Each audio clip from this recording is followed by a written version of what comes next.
Hola, buenas noches. Quería darles a todos la bienvenida a este set, ¿verdad?, de webinars que hemos estado compartiendo con ustedes, donde mostramos un poco de los casos que se manejan en la maestría de alta complejidad.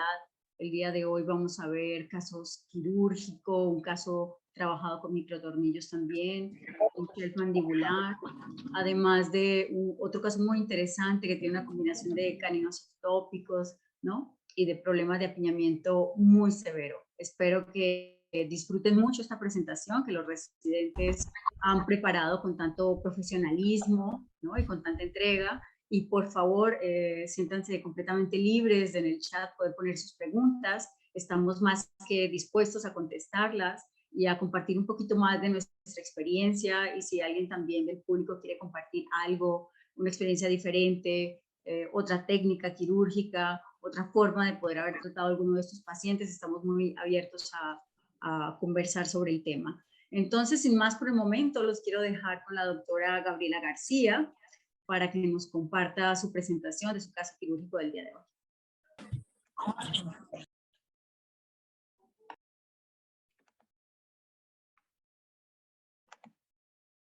Ya comparto.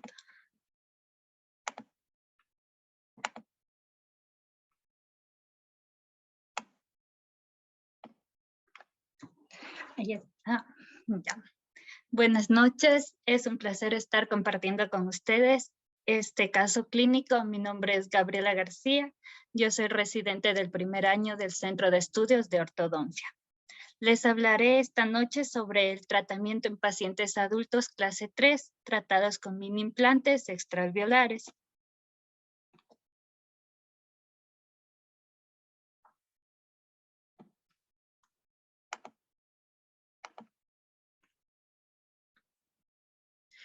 Este caso fue llevado por la residente Marta Evilla y los instructores a cargo fueron la doctora Andrea Ramos y el doctor Alejandro Vargas. En cuanto a la introducción, como sabemos, la mala oclusión clase 3 es un problema esquelético antero-posterior en la que se pueden observar relaciones alteradas de los componentes óseos, dentarios y musculares, siendo el componente esquelético alterado con mayor frecuencia, donde se observa la deficiencia del maxilar que puede ser corregido, ya sea quirúrgicamente o por medio de un camuflaje. Todo esto va a depender del diagnóstico. A continuación les presento el caso clínico de una paciente de sexo femenino de 34 años de edad, sin antecedentes médicos. Podemos observar en sus fotografías de frente, aparentemente es un paciente simétrico. Su fotografía lateral presenta un perfil recto. Presumiblemente podríamos decir que es un paciente clase 3. Aquí podemos visualizar la radiografía lateral de cráneo y determinamos que ella es una paciente clase 3 esqueletal por medio de su width, que es menos 2.5, y presenta un crecimiento hiperdivergente. Aquí podemos visualizar sus fotos intraorales de inicio, donde observamos que la paciente presenta un apiñamiento superior e inferior. De igual manera, una mordida cruzada de anterior y posterior. Se observa claramente una relación canina y una relación molar clase 3. Y en cuanto a su línea media, podemos ver que esta no es coincidente. De igual manera, vemos que tiene un overjet y un overbite negativo. Una vez realizados los análisis pertinentes, se plantea el plan de tratamiento, el cual consta de la alineación y la nivelación, la distalización inferior por medio de microtornillos, tenemos el manejo de espacio, tenemos la utilización de elásticos, stripping, el detallado y la retención. En cuanto a la alineación y la nivelación, la mecánica que se utiliza en la arcada superior es el bondeo de 7 a 7 con una secuencia de arcos de Nitti-en-Tira que va a ir desde 12, 14, 16, 18. Posteriormente se utilizaron 18 por 25, 19 por 25 hasta llegar a los aceros. En la arcada inferior podemos ver que se realiza un bondeo seccional que va a ir desde la pieza 3 hasta la pieza 7. Para la distalización se utilizaron microtornillos de acero de 2x10 de la marca BioRay. Estos van a ser colocados en el shed mandibular de manera bilateral. Ahora les voy a explicar la mecánica de cómo se realizó. Dentro de los estudios de diagnóstico que manejamos en el CESO, el CONVIN se ha convertido en una herramienta muy importante, ya que nos permite ayudar a visualizar cómo se van a encontrar nuestras corticales. Y esto nos va a permitir saber en qué ángulo, en qué longitud vamos a colocar nuestro microtornillo, por lo cual nos basamos en una imagen axial y una imagen coronal. Les presento ahora de forma gráfica cómo se lleva a cabo la mecánica. Podemos ver la mordida cruzada del paciente. Nuestro paciente, el objetivo es liberar el apiñamiento y una vez que estemos en los arcos pesados, vamos a colocar los microtornillos, los cuales nos van a ayudar a corregir el overjet y el overbite. Entonces, iniciamos realizando el bondeo de 7 a 7 y en inferior vamos a realizar el bondeo desde el canino hasta el molar para lograr así alinear y nivelar nuestras arcadas. Una vez concluida esta fase, procedemos a colocar los microtornillos en shed mandibular entre el órgano dental 6 y el órgano dental 7. Esto va a ser de manera bilateral. A su vez nos vamos a apoyar de unas cadenas elastoméricas que van a estar sujetadas por unos vástagos crimpados colocados en la parte mesial del canino hacia el microtornillo. Debemos tomar en cuenta el centro de resistencia, que en este caso al realizar la distalización hará una rotación de la mandíbula en un sentido horario a las manecillas del reloj. Una vez que hemos logrado esta distalización, nos vamos a apoyar de los elásticos de vector clase 3, como podemos ver en la imagen. Estos van a ser elásticos cortos de 1/8, 4,5 onzas. Hasta aquí podemos ver que hemos logrado los objetivos. Tenemos un adecuado overjet y un adecuado overbite. De igual manera tenemos un plano oclusal adecuado. Sin embargo, aún nos falta lograr nuestra intercuspidación. Por lo tanto, comenzamos a emplear los elásticos en caja.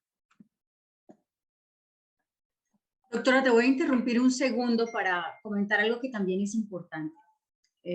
No sé si notaron que al inicio Entonces salió Milena en los dientes anteroinferiores, y es precisamente porque esta es una paciente clase 3 donde la compensación dental pues se logra es con apiñamiento, ¿verdad? Un apiñamiento de moderado a severo en el sector anteroinferior, y la idea es lograr llevar los dientes hacia posterior, los molares, los premolares y los caninos, para que cuando se bondeen los incisivos se logre tener o mantener una cortical ósea adecuada en vestibular de las raíces de estos dientes. Entonces, básicamente obedece a un tema de cuidar la salud del paciente, ¿no? Y evitar estos movimientos de round tripping en los que las raíces salen de las corticales muchas veces y luego vuelven a entrar por el efecto de la distalización.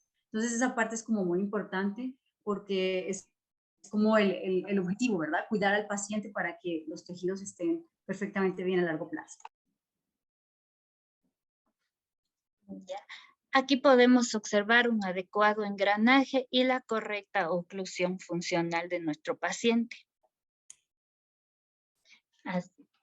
A continuación les voy a mostrar los resultados del tratamiento. A sus fotos intraorales podemos ver cómo se logró el correcto overshed, overbite. Hay una coincidencia de las líneas medias. Podemos ver que se logró la clase canina y la clase molar superior e inferior, tanto derecha como izquierda, y obtuvimos una forma de arcos adecuadas, tanto superior como inferior. Estas son las radiografías laterales del cráneo y las panorámicas, donde al finalizar el tratamiento podemos ver que se logró el paralelismo radicular.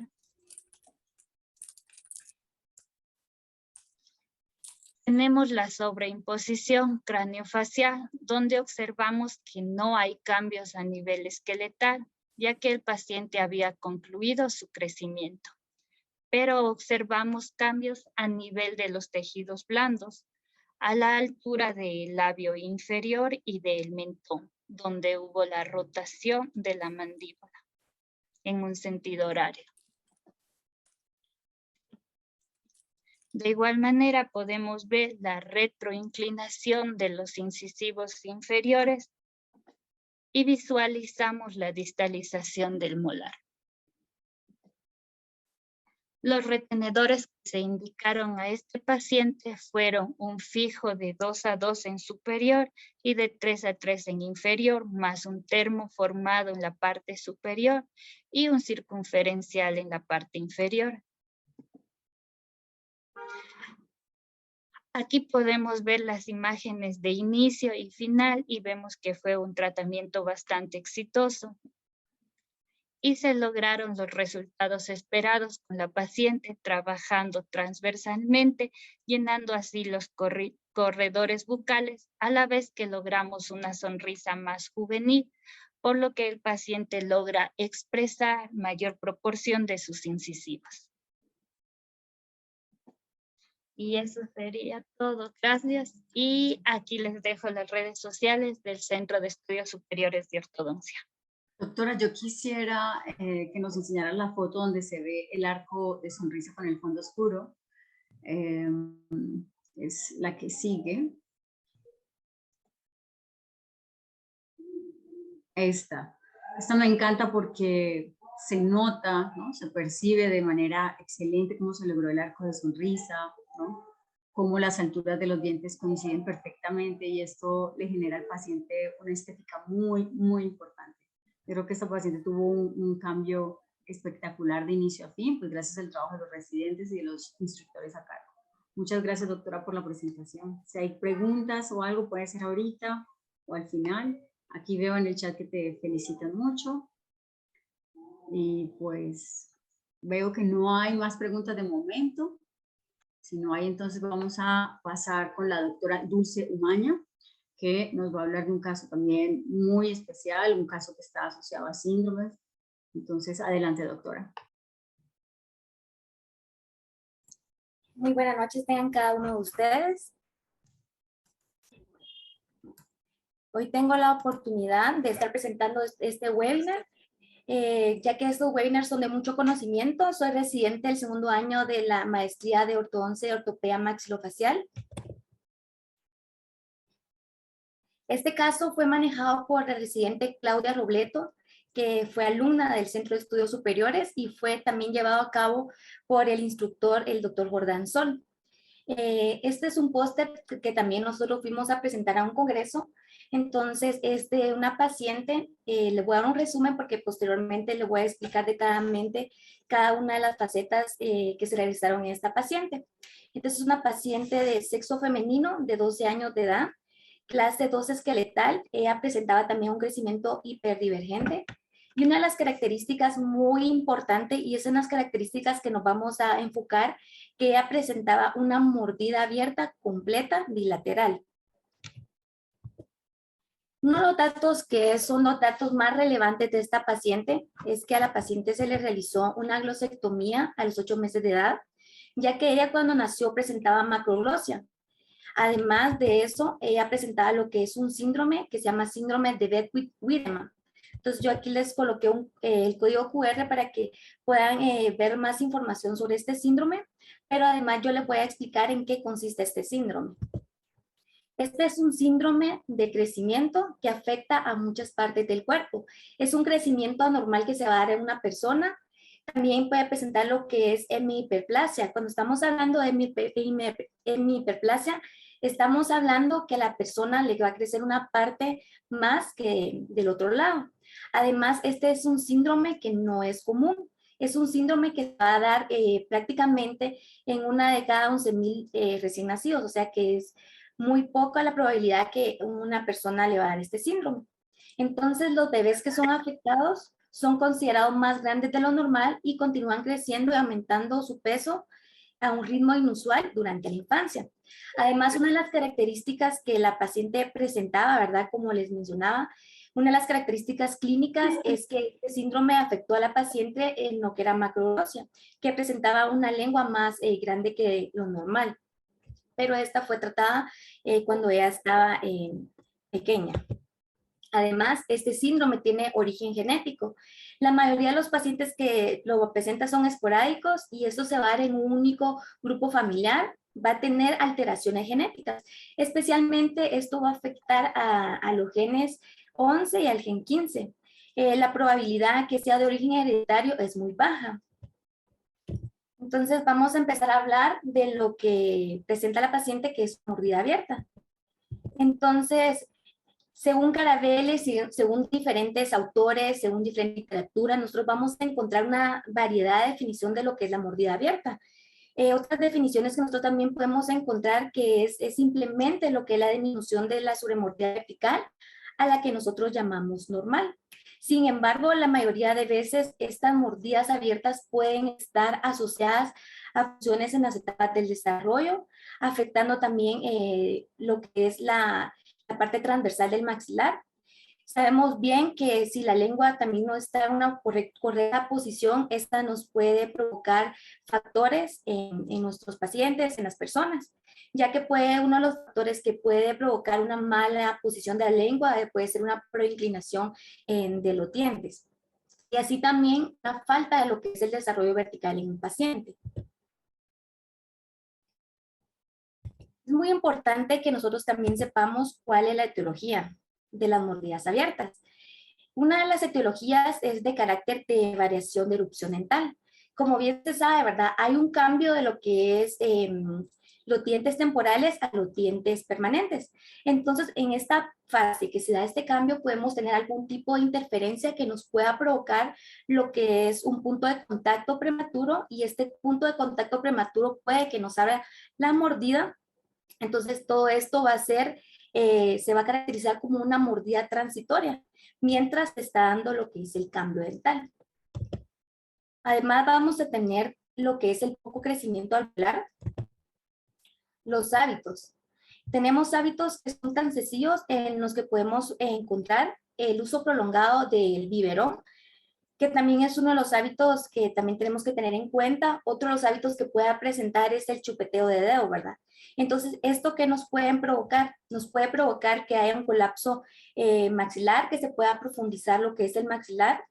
Y además, si la lengua no está ubicada en la posición correcta, nos puede provocar factores transversalmente en el maxilar. Asimismo, nos puede provocar lo que es la proinclinación de los incisivos. Además, otra parte de la etiología está en los síndromes y las enfermedades congénitas, que también tenemos que tomarlos en cuenta. Dentro de la clasificación, podemos encontrar que existen mordidas abiertas anteriores, así también mordidas posteriores completas. Según la Escuela Británica, también hizo una clasificación y pudo clasificar a la mordida abierta en lo que era verdadera y también falsa. Cuando estamos hablando de lo que es una mordida abierta anterior, nos estamos refiriendo a la falta de contacto en el sector anterior, especialmente de canino a canino. Cuando estamos hablando de una mordida abierta posterior, nos estamos refiriendo que la relación vertical anterior está en norma, está bien, pero hay una desoclusión en la parte posterior. Cuando estamos hablando de una mordida completa, nos estamos refiriendo cuando tanto el sector anterior como el sector posterior bilateral hay una desoclusión, hay una falta de contacto. Entonces, también como les mencionaba, hay otra clasificación que fue clasificada por la Escuela Británica, la clasifica en falsa y verdadera. Cuando se habla de una clasificación de mordida abierta falsa, esto más que todo nos estamos refiriendo a las mordidas abiertas dentales. Cuando estamos hablando de una clasificación verdadera, es la que comúnmente nosotros conocemos como mordida abierta esquelética. Entonces también tenemos que dar un buen diagnóstico al paciente. Todo esto va a depender de la severidad del caso que nosotros tengamos. Por ejemplo, en este caso podemos observar un patrón de maloclusión que es severo. Entonces, si nos damos cuenta, no podemos solo abarcar lo ortodóntico, sino también tenemos que tener de la mano lo quirúrgico. Entonces, tenemos que manejar al paciente como un paciente ortodóntico quirúrgico. Además, nosotros tenemos que tener en cuenta el motivo de consulta. Entonces, tenemos que ver cuál es el motivo de consulta del paciente, porque muchas veces algún tipo de maloclusiones no van a tener manifestaciones en el perfil del paciente, pero muchas veces estas sí afectan lo que es el perfil, entonces, pues, entonces prácticamente son pacientes que son trabajados quirúrgicamente. Es muy importante que nosotros tomemos en cuenta que para dar un buen diagnóstico tengamos lo que son las radiografías, el combing, y también podemos utilizar lo que son los modelos y las fotografías. Esto en conjunto nos tiene a dar un buen diagnóstico. Entonces, es muy importante que nosotros desde el principio tengamos un buen diagnóstico y un buen plan de tratamiento en el paciente. Una de las características cefalométricas que pueden presentar los pacientes que tienen mordidas abiertas son el plano palatal inclinado, también pueden presentar una longitud mandibular aumentada, asimismo dirección de crecimiento, base craneal posterior disminuida y microgenia. Cuando estamos hablando de microgenia también nos podemos referir a lo que es la proyección del mentón. Esto se puede alterar y muchas veces lo podemos observar en pacientes que son crecedores verticales. Entonces, este caso fue trabajado como un caso ortodóntico más una cirugía ortognática. Entonces, tenemos que tener en cuenta que, como les digo, hay que hacer un buen plan de tratamiento. Entonces, en el plan de tratamiento que se le dio a la paciente, está considerado en 3 etapas. Una parte que es una parte prequirúrgica, una parte que es quirúrgica y la última parte que es la parte postquirúrgica. Entonces, cuando estamos hablando de una parte prequirúrgica, el principal objetivo que nosotros tenemos que tener en cuenta es la descompensación que nosotros vamos a realizar en el paciente. Cuando nosotros tenemos más que todo un tipo de oclusión esquelética como este tipo, ¿verdad? Entonces, hay un tipo de compensación propia que se va a hacer en el paciente y que nosotros tenemos que llevarlo a lo más funcional que podamos. También, ¿verdad? Nosotros como ortodoncistas tenemos que tener en cuenta que nosotros tenemos que llevar los dientes a sus bases óseas para poder hacer una buena preparación para el momento que el paciente vaya a ser sometido a cirugía. Sin embargo, nosotros podemos hacer 2 tipos de descompensación. Hay un tipo de compensación que es biplano y hay otro tipo de descompensación que es monoplano. Cuando estamos hablando de un tipo de descompensación de biplano, nos estamos refiriendo que van a trabajar 2 planos oclusales. Un plano anterior y también va a trabajar un plano posterior. Entonces, estos van a trabajar independientemente y más cuando, por ejemplo, al paciente se le va a realizar algún tipo de cirugía ortognática, algún tipo de impactación en el maxilar o algún descenso. Así también tenemos que tener en cuenta que hay otro tipo de descompensación y este tipo de descompensación es el monoplano, que también se va a trabajar en una secuencia de arcos, nivelación, alineación, nivelación. Entonces tenemos que nosotros tener en cuenta que esta parte prequirúrgica es muy importante, porque nosotros no podemos dejar ninguna interferencia en el paciente, porque si nosotros dejamos alguna interferencia en el paciente, esto puede limitar al cirujano. Entonces tenemos que dejar al paciente lo mejor que podamos para que el momento de la descompensación no vaya a haber fallos en lo que es la oclusión. Además, tenemos que tener en cuenta algo muy importante. Tenemos que ver lo que es el tripodismo del paciente, que estos son los 3 puntos de estabilidad que tiene el paciente. Entonces, esto es trabajado en una parte prequirúrgica. También en la parte prequirúrgica también entran lo que son los modelos quirúrgicos. La toma de modelos quirúrgicos es muy importante, ya que toda la decisión que nosotros vamos a tomar va a ser a base de estos modelos. Nosotros no podemos tomar una decisión viendo al paciente clínicamente, porque prácticamente estos no son una guía, no, que en realidad los modelos quirúrgicos son los que nosotros vamos a tomar como guía para tomar cualquier decisión. Entonces, en nuestra escuela, en nuestro centro de estudios, lo que hacemos es un tipo de cirugía que le llamamos cirugía de modelos, donde nosotros llevamos lo que son tanto el modelo superior como el inferior, que las líneas medias coincidan. Asimismo, también veamos que tanto las polares también estén bien y las caninas. Y es ahí donde nosotros podemos tomar la decisión si ya está el paciente preparado para poder ser sometido a una cirugía. Además, nosotros preparamos al paciente teniendo los modelos. Enumeramos a los modelos de cada pieza y en esta imagen ustedes se pueden dar cuenta que hay una flecha. Entonces nosotros colocamos los modelos y vamos viendo si esta paciente está, si necesita alguna extrusión, alguna intrusión. Muchas veces algunas piezas todavía están rotadas, entonces nosotros todavía tenemos chance para poder realizar algún tip, algún torque. Entonces el objetivo es que el paciente quede en una buena oclusión antes de ser sometido a cirugía. Y todo esto lo vamos a hacer bajo los modelos que nosotros tenemos. Además, antes de someterlo a cirugía, tenemos que preparar al paciente. Entonces, nosotros le colocamos también lo que son los vástagos quirúrgicos. Estos vástagos quirúrgicos vamos a encontrar vástagos cortos, también vamos a encontrar vástagos largos. Nosotros colocamos un vástago largo para identificar lo que es la línea media, tanto superior como inferior, pero además también le colocamos resina azul. En este caso le colocamos blockout. ¿Para qué lo colocamos? Para que el cirujano sepa que ahí están las líneas medias. Además, estos vástagos, les colocamos vástagos cortos para que no hubiera ninguna molestia en el paciente. Estos vástagos se colocan tanto en arcada superior como en arcada inferior. Además, estos pueden ir soldados o los podemos crimpar. Y nos tenemos que asegurar que, por ejemplo, si los crimpamos, que no se muevan para que el momento que el cirujano le haga el procedimiento quirúrgico no haya ningún inconveniente. Además, también estas, como les digo, lo vamos a colocar tanto en el sector superior como inferior. Y esto tiene que estar bien preparado para que el momento que sea el acto quirúrgico, el cirujano pueda fijar.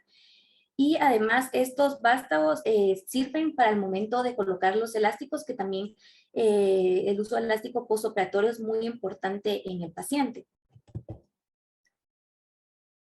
Entonces, después de terminar lo que es la fase prequirúrgica, vamos a entrar a una parte muy importante que es la fase quirúrgica. Entonces, ya que hemos realizado la descompensación, ya tenemos listo al paciente para la cirugía. Entonces, sabemos, ¿verdad?, que la cirugía va a estar llevada por el maxilofacial. Es aquí donde el maxilofacial va a tomar la decisión, y esta decisión, ¿cómo la va a tomar? La va a tomar, depende de la severidad de maloclusión que el paciente presente. Además, prácticamente hay unos tipos de cirugía que son dobles, hay otros tipos de cirugía que son triples. Entonces, todo esto va a depender de la necesidad del paciente. En la paciente que estamos presentando se le hizo una cirugía triple, que quiere decir que se le realizaron una cirugía en el maxilar, también una en la mandíbula y también se realizó una en el mentón, ya que usualmente en las maloclusiones clase 2 hay una falta de proyección en el mentón. Entonces también tenemos la parte postquirúrgica. Una vez que el paciente pasa por la fase de recuperación, que la fase de recuperación es aproximadamente... Antes de que continúes mencionando todo lo del caso, que es muy interesante, ¿no?, conocer, también me gustaría mencionar que no es el único approach, ¿verdad?, quirúrgico que se utiliza en la actualidad. También se emplea surgery first, ¿verdad?, donde el paciente prácticamente, los brackets son bondeados momentos antes de la cirugía o unos días antes, y no se hace ninguna activación de los arcos, y solo en el momento quirúrgico, ¿verdad?, se ponen los arcos, se le ponen al paciente. También estas cirugías muchas veces van acompañadas de microtornillos ubicados tanto en superior como en inferior en el arco para utilizar los elásticos directos a estos microtornillos y evitar daños sobre el periodonto. Los pacientes que están un poco comprometidos se ven muy beneficiados por este tipo de técnicas. Y además también está la Surgery Early, que en Surgery Early simplemente se da una pequeña fase inicial que tarda tan solo unos pocos meses para eliminar interferencias grandes, ¿sí? Pero lo interesante de estas técnicas es que no llevamos al paciente a que estéticamente se afecte mucho, ¿no? Durante el periodo previo a la cirugía, sino que el paciente ve prácticamente un cambio inmediato. Y nosotros como ortodoncistas podemos aprovechar ese RAP, ¿verdad? Ese fenómeno de aceleración celular que se da en estos procesos quirúrgicos que son tan amplios y que favorecen muchísimo la velocidad y el metabolismo y el recambio óseo para que se puedan ir dando los movimientos de una manera mucho más rápida.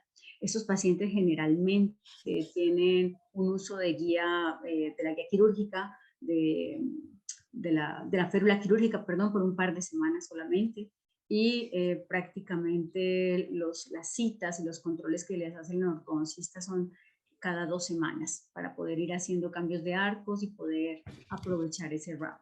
Quería solamente intervenir, ¿no? Para comentar también de las técnicas actuales y todos estos procesos, en vez de la cirugía de modelo, se realizan a través de programas como Dolphin, ¿no? Donde se puede medir o valorar exactamente cómo va a ser la proyección y los cambios faciales del paciente. Gracias, Doc. Muchas gracias, Doc. Entonces, seguimos, ¿verdad? Entonces, como les decía, ¿verdad? Existen 3 partes. Entonces, soltamos por la parte postquirúrgica, que una vez que el paciente pasa por la fase quirúrgica, entonces prácticamente el paciente tiene que tener un proceso, un tiempo de recuperación. Este tiempo de recuperación más que todo es aproximadamente de 1 a 2 meses. El paciente también recupera los tejidos y es en este momento es donde se pueden realizar algún tipo de restauración en el paciente o, por ejemplo, en este caso se realizó lo que fue la gingivoplastía. Además, se lleva a cabo también lo que es la mecánica de elásticos. Entonces, durante la fijación del post-tratamiento y los 2 meses que no se vio al paciente, se lo colocaron elásticos y estos elásticos se le colocaron con el fin de garantizar la estabilidad en el paciente. Entonces, esto fue muy importante, ya que como podemos observar en esta parte, todavía no se había ganado el overjet que se quería obtener completamente. Entonces, por eso se utilizaron lo que fue la mecánica de elásticos. Entonces, es así como se puede ver un inicio, un progreso y un final del paciente, de la pacientita. Entonces, nos podemos dar cuenta que los resultados fueron muy satisfactorios, ya que es muy importante saber llevar de la mano lo que es tanto la ortodoncia como, por ejemplo, con la cirugía, ¿verdad? Entonces, en este caso se lograron todos los objetivos con el paciente, la línea media coincidente, las guías caninas, las molares. Además de eso, también hubo una proyección en el perfil facial, que fue un cambio total que tuvo la paciente. Entonces, la paciente estaba muy contenta porque los cambios que se generaron fueron grandes. Además, es muy importante, y esta es una de las partes más importantes que nosotros tenemos que tener en cuenta, que es la parte de retención. En este caso, a la paciente se le colocó un circunferencial superior con una perla de Tucat. Entonces, esta perla de Tucat, ¿para qué sirve? Para que el paciente sepa dónde tiene que llevar la lengua, ¿verdad? Entonces, así también se le colocó un Myobrace. Entonces, este Myobrace en la parte lingual tiene unas aletas. Entonces, estas aletas lo que sirven es para recordarle al paciente dónde tiene de llevar posicionada la lengua. Entonces, esto tenemos que tomarlo en cuenta para el momento de nosotros finalizar al paciente, ¿verdad? Entonces, en este caso, la paciente estaba muy contenta, ya que los resultados, como les digo, fueron satisfactorios. Fue un cambio total que tuvo la paciente, además un cambio total, fue un proceso largo, y este caso fue llevado por la doctora Claudia Robleto y por el instructor Jordán Sol. Entonces, esto es todo. Aquí le dejamos lo que son las redes sociales del Centro de Estudios Superiores, tanto el Facebook como el Instagram, para que ustedes puedan seguir viendo los webinars que posteriormente se estarán publicando y se estarán dando. Muchas gracias, doctora. Muy claro el tema, muy bien explicado. Te quiero felicitar y te quiero compartir que aquí en el chat algunas personas también están felicitando por tu presentación. En el caso anterior que presentó la doctora Gabriela García, habían un par de preguntas muy interesantes y no quiero dejarlas pasar. Sí, una de ellas era, ¿en todos los casos se aplica el no bondear en anteroinferior? En los pacientes que son específicamente clase 3, donde tenemos de pronto tablas óseas vestibulares delgadas y hay un apiñamiento moderado, la idea sería cuidar esas raíces. Yo no podría decir que esta es una fórmula que aplique a todos los casos. La verdad es que la valoración de la tomografía es lo que nos va a dar exactamente la cantidad de hueso que tenemos para poder bondear esos incisivos de manera inmediata o tener que esperar posteriormente a esas etapas en donde ya la distalización nos ha permitido un espacio adecuado donde puedan albergarse las raíces dentro del hueso. En algunos pacientes clase 3 que no tienen apiñamiento anteroinferior y que no están afectadas estas corticales, sí se podrían bondear estos incisivos en un inicio, ¿no? Y otra pregunta que también me parece muy interesante es la siguiente. Dice, doctora, buenas noches. ¿Cuál fue la fuerza inicial para la distalización? Los tornillos o los tabs que se ponen en el shelf mandibular o en otras zonas intracigomáticas, en general en boca, deben tener una activación inmediata. ¿Sí? Esa activación inmediata ojalá no debería superar los 150 gramos de fuerza. Pero más adelante, en los otros controles del paciente, sí podemos llegar a aplicar fuerzas hasta de 350 gramos, ya que estas fuerzas van dirigidas al arco. Normalmente nos apoyamos en hooks de alturas diferentes de acuerdo a la rotación del plano que queremos dar, el plano de oclusión, ¿no? De acuerdo a si queremos tener una intrusión en el sector anterior o abrir una mordida. Entonces, la verdad es que se pueden tolerar fuerzas de este calibre porque son conectadas directamente al arco y no a un diente individual, ¿no? Y eso se necesita para poder distalizar de manera conjunta todas estas piezas dentales posteriores, sobre todo en la mandíbula que tiene una densidad bastante importante. También quiero agregar, porque esto es importante, cuando tomamos la tomografía, no podemos abruptamente pensar en que vamos a hacer una distalización muy grande. Realmente la distalización la dicta la medida que tenemos desde distal de la raíz del segundo molar hasta la cortical interna. Donde termina esa cortical interna, ese es el límite que tenemos para no ir a afectar las condiciones periodontales de las raíces distales de los 7 mandibulares. Gracias. Voy a ver si hay más preguntas ahorita del caso. Por ahora no, son muchas felicitaciones y agradecimientos por los temas. Entonces quiero darle la palabra al doctor Esteban García, que también nos va a comentar un caso que no es muy común, ¿verdad? Entonces, adelante doctor para que nos platiques. Gracias, Doc. Tengan todos muy buenas noches. En este caso, yo les voy a hablar acerca de un caso clínico manejado en mi escuela, el Centro de Estudios Superiores de Ortodoncia, que tiene como título el manejo ortodóntico de un apiñamiento severo, sin extracciones, canino impactado y dientes ectópicos, junto con mi instructora, la doctora María Isabel Zapata.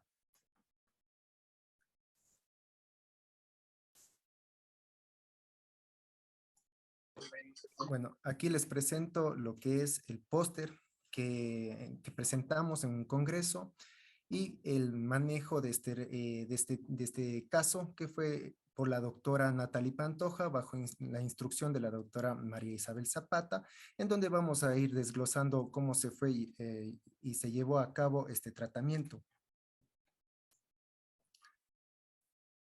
Bueno, como introducción vamos a conceptualizar los diagnósticos que presentó nuestra paciente. En primer lugar, tenemos la presencia de los caninos impactados, que según la literatura nos dice que en orden de prevalencia son los segundos dientes que más se impactan en los maxilares y que suelen traer consigo una pérdida ósea, una reabsorción radicular y una recesión gingival entre las complicaciones más comunes. Entonces la vamos a definir como el diente que mantiene una posición intraósea después de su tiempo promedio de erupción. Entonces nosotros nos preguntamos si es necesario traccionar este canino o simplemente en los casos en los que, por ejemplo, tenemos un apiñamiento severo con un canino impactado, lo mandamos a extraer y solucionamos eso. Pues la literatura nos dice que el canino es uno de los dientes más importantes, ya que nos da la continuidad en el arco. Además que su posición asegura un buen contorno de la cara y nos da una estética aceptable. Además que interviene en los movimientos de lateralidad y es responsable para el funcionamiento y la armonía oclusal.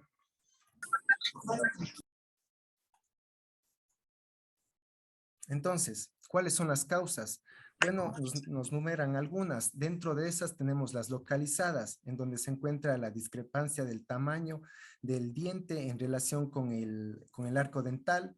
Tenemos la retención prolongada o la pérdida temprana del canino temporal, la presencia de la anquilosis del diente o la presencia de un quiste o una neoplasia dentro de las causas o factores más frecuentes. Tenemos factores sistémicos en donde se encuentran las deficiencias endocrinas, las enfermedades febriles, la irradiación y factores genéticos donde se encuentra la herencia, el germen mal posicionado y la hendidura alveolar.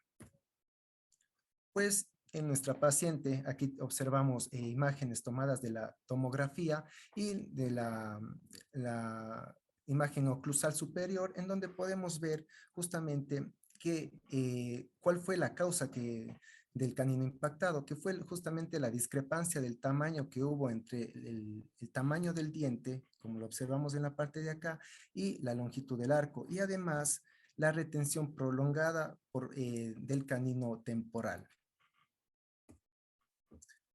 Otro diagnóstico que encontramos en nuestra paciente fue la presencia de los dientes ectópicos, pues vale la pena mencionar la literatura sobre estos, pues bien, vamos a definirnos como las piezas que erupcionan en diferente posición a la que supuestamente deberían hacerlo.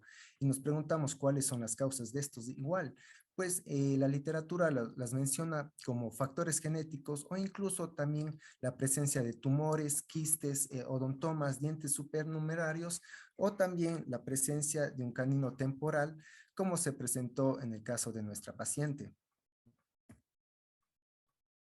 Aquí podemos ver la presencia de los dientes ectópicos, en este caso de la pieza 1.3 y la de la pieza 2.2 con su imagen tomográfica.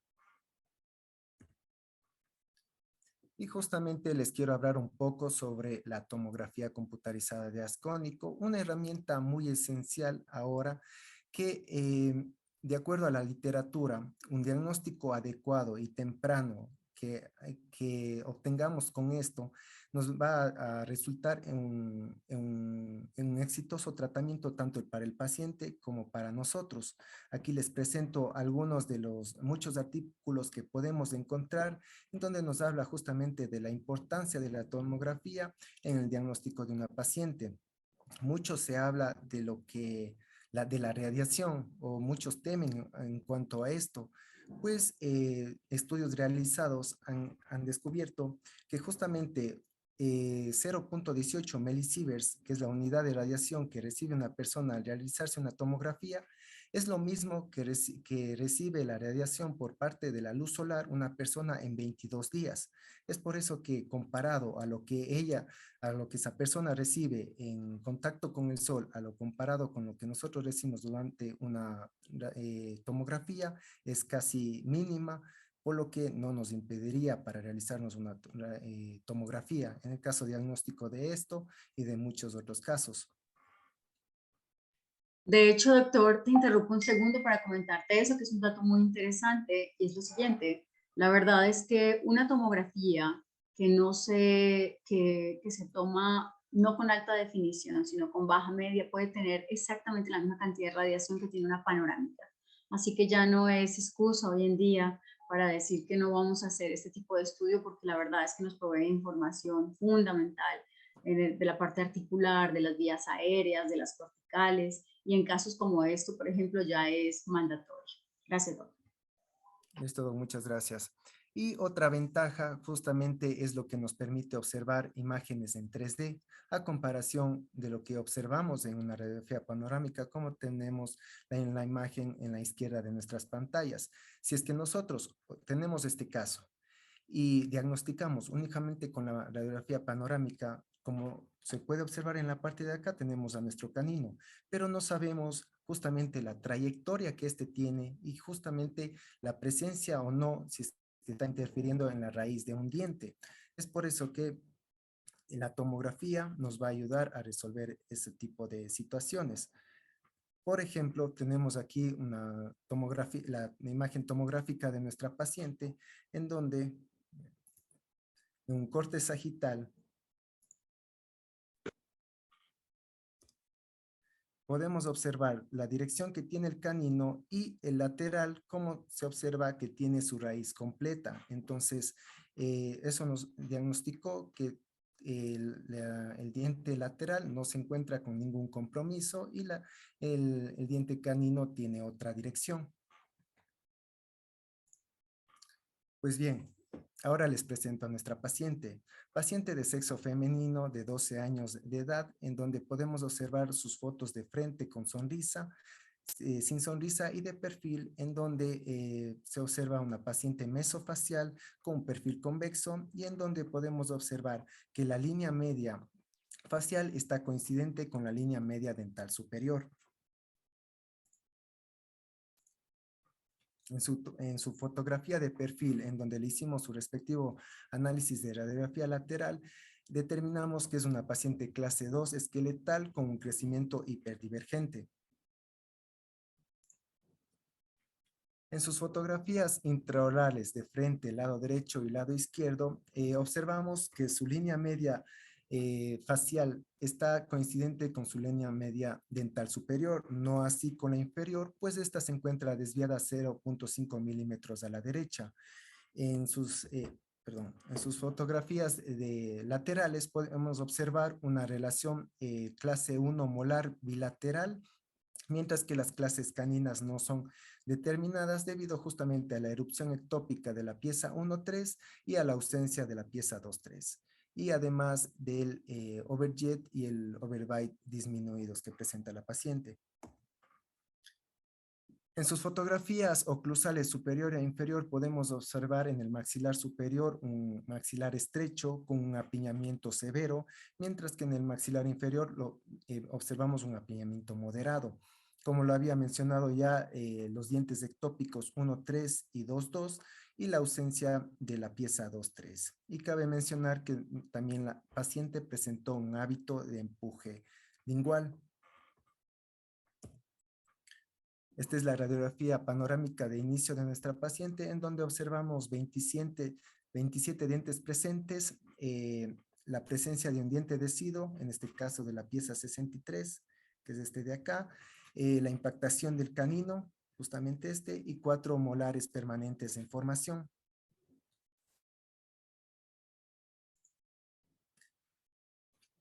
Estas son capturas de la tomografía que, como les había comentado, para este caso muy importante para el diagnóstico del canino impactado, donde nos muestra el trayecto que presenta y su relación con las demás piezas dentarias.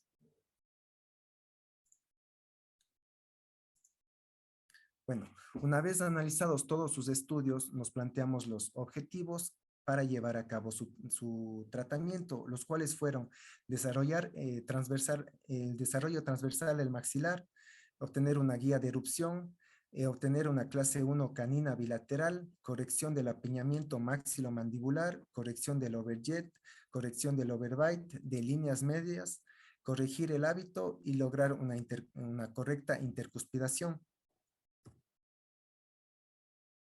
Bueno, una vez planteados los objetivos, procedemos a desarrollar el plan de tratamiento, que esto consistió en una expansión maxilar dentoalveolar, exodoncia del órgano dental 63, alineación y nivelación, tracción del órgano dental 23, stripping, detallado, recordatorios linguales para el control del hábito y ameloplastía del órgano dental 11 y 21 y la retención. Bueno, Para el plan de tratamiento empezamos con la exodoncia del órgano dental 63. Para la expansión maxilar, dentoalveolar y la alineación y nivelación, esto nos ayudaron con la utilización de secuencia de arcos, y para mantener las clases 1 bilateral utilizamos un ATP modificado, como se puede observar en la imagen de su izquierda, con brazos, en donde además nos sirvió de anclaje para la utilización de elásticos. En este caso, en el cuadrante 1, para llevar al canino a su posición, y en este caso en el cuadrante 2 para cerrar los espacios, generar el espacio para la tracción del órgano dental 23 con la ayuda de los resortes, como se observan en las imágenes. En cuanto a la tracción del órgano dental 23, bueno, fue a través de cirugía, en donde se hizo una ventana quirúrgica, se realizó osteotomía hasta descubrir la corona del diente, esto todo por palatino, debido justamente a la posición en la que se presentaba el lateral, y para no interferir en su trayecto del canino. Bueno, se descubrió la corona, se colocó en la cara vestibular un botón, y con mecánicas de cadenas elásticas y de rosarios pudimos traccionar el canino hasta colocar mecánicas de doble arco e incluirle en la arcada. Para el stripping y detallado, pues justamente por la falta de espacio se tuvo que realizar stripping para corregir el Bolton también que presentaba nuestra paciente, y con el detallado en arcos de acero rectangulares se utilizaron dobleces de primero, segundo y tercer orden. Para controlar el hábito se colocaron recordatorios linguales en los incisivos superiores, y para regularizar los bordes de las piezas 1.1 y 2.1 se realizó ameloplastía. Y finalmente, para su retención se colocaron retenedores fijos de canino a canino superior inferior, y retenedores removibles circunferencial superior y un EXIX inferior. Aquí podemos observar la radiografía panorámica de inicio y final, en donde en la radiografía final ya podemos ver a todos los dientes incluidos en las arcadas, las posiciones perpendiculares de las raíces de los dientes, y cabe recalcar que la paciente, debido a la falta de espacio, se le mandó ya con la orden de las exodoncias de los terceros molares. Pues así quedó nuestra paciente. Tenemos fotos de ella sonriendo de frente, el lado derecho de frente, el lado izquierdo y sus oclusales, en donde, de acuerdo a los objetivos planteados, obtuvimos la clases 1 canina, las líneas medias coincidentes, mantuvimos las clases 1 molares, las formas de los arcos adecuadas, tanto superior como inferior, y una correcta intercuspidación. Aquí está una sobreimposición sobre componente craneofacial, en donde podemos observar que hubo cambios tanto a nivel esqueletal como a nivel dental, debido justamente al crecimiento que presentó nuestra paciente, lo cual también ayudó para generar el espacio que hacía falta. Fotografías de inicio y final de perfil, en donde podemos observar un perfil más recto, más armónico. Fotografías de frente, de sonrisa, en donde como tuvimos un tratamiento bastante exitoso, en el cual la paciente quedó muy satisfecha con su nueva sonrisa. Una foto artística de la paciente mostrando su nueva sonrisa. Y pues muchas gracias a todos por su atención. Espero que hayan disfrutado la presentación de todos estos casos clínicos. Estamos prestos para resolver cualquier duda, y les dejo aquí el código QR de nuestras redes y las redes sociales de nuestra escuela. Muchas gracias. Muchas gracias, doctor. Excelente presentación. Gracias de verdad a los tres. Me parece que estos espacios son muy importantes, muy interesantes. Podemos ver diferentes formas de trabajar con algunos casos clínicos, quirúrgicos, casos complejos, mecánicas que podemos implementar. Y quisiera saber, voy a revisar en el chat si tenemos alguna pregunta extra. Por el momento son tus compañeros, te están felicitando, algunos otros doctores que se han conectado, excelente trabajo, muy bien. Y pues yo quisiera saber si hay alguna pregunta, alguna duda de lo que acabamos de observar. Y si no, pues daría ya por terminado este webinar. Creo que no hay más. Felicidades, chicos, felicidades a todos. Excelente. Y bueno, pues finalmente no tenemos más preguntas por el momento. Les quiero agradecer a todos el esfuerzo, ¿verdad? Porque es un tiempo que al final del día, que todo el mundo está cansado, que llegan de trabajar y todo eso, y conectarse para tratar de aprender y de conocer un poquito todo lo que estamos trabajando actualmente en el CESO, pues se agradece de verdad. Entonces, una feliz noche a todos, excelente trabajo y que descansen. Gracias.